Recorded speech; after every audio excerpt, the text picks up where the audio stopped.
কোমর থেকে পা পর্যন্ত যন্ত্রণা, কারো কারোর হাঁটু পর্যন্ত, কারো কারোর হাঁটুর নিচে, কারো কারোর পায়ের তলা পর্যন্ত টেনে ধরছে। পা বাড়াতে গেলে কষ্ট, হাঁটাচলা করলে যন্ত্রণা বেড়ে যাচ্ছে। এই ধরনের যে সমস্যা, চিকিৎসা করতে গেলে ডাক্তাররা বলে সাইটিকা পেন। আধুনিক চিকিৎসায় অপারেশন ছাড়া এর কোনো স্থায়ী সমাধান নেই। অপারেশন করতে অনেক খরচা, পরে কি হবে তাও জানি না। অনেকের অপারেশন করার পয়সাও জোগাড় করতে পারেন না, কিন্তু এর যে দুর্বিষহ যন্ত্রণা, সেই যন্ত্রণা থেকে বেরোনোটাও মুশকিল হয়ে যায়। তো যারা এই কষ্টে ভুগছেন, তারা অপারেশন করার আগে একবার 4 মাস ওয়েট করে যান।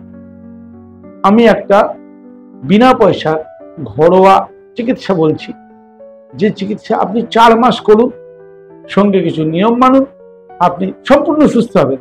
এটা আয়ুর্বেদের কথা। আপনি জানেন শিউলি ফুল গাছ, হিন্দিতে বলে হারসিংঘার। তা এই শিউলি ফুল গাছ এ অলৌকিক শক্তিধারী এক গাছ। আপনি এক কাজ করুন, 1 লিটার জল নিন, তাতে 250 গ্রাম শিউলি ফুলের পাতা পরিষ্কার করে ধুয়ে ফুটতে দিন। যখন জলটা ফুটতে ফুটতে 250 ml মতো হয়ে যাবে, মানে 4 ভাগের 1 ভাগ হলো জলটা, তখন ওটাকে নামিয়ে নিন, ঠান্ডা করুন। ঠান্ডা করে শিউলি পাতাগুলোকে ভালো করে চটকান, চটকিয়ে জলটা ছেঁকে নিন।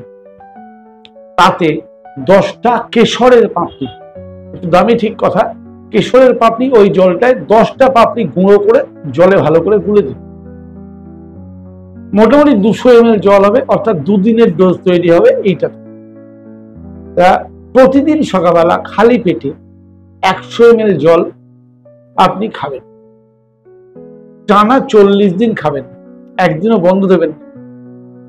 আপনার সাইটিকা পেনের জন্য যে সমস্যা আপনি কষ্ট পাচ্ছেন, স্থায়ী রূপে মুক্তি পাবেন। হ্যাঁ, আপনি ময়দা, চিনি, এ ধরনের জাঙ্ক ফুড, ফাস্ট ফুড, এর থেকে নিজেকে দূরে রাখবেন যতটা পারবেন।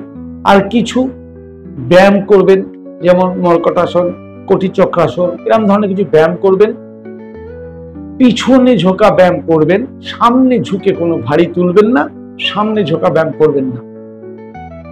অলৌকিক উপকার পাবেন বিনা পয়সায়।